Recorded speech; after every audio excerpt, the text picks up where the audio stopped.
worry ಮಾಡಬೇಡ ಡರ್ಪೋಕಾಗಬೇಡ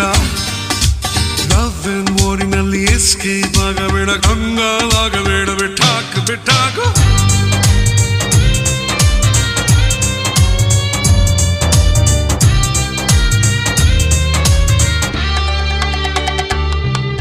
ಬ್ಯಾಡ್ time ಅನ್ನಬೇಡ mood out ಆಗಬೇಡ ಲಕ್ ಚೆಕ್ ಮಾಡಬೇಡ ಲವ್ ಲಾಕ್ ಬಿಚ್ಚಬೇಡ ಬಿಟ್ಟೀಲಿಗೋಯಬೇಡ ಬಿಟ್ಟಾಕು ಬಿಟ್ಟಾಕು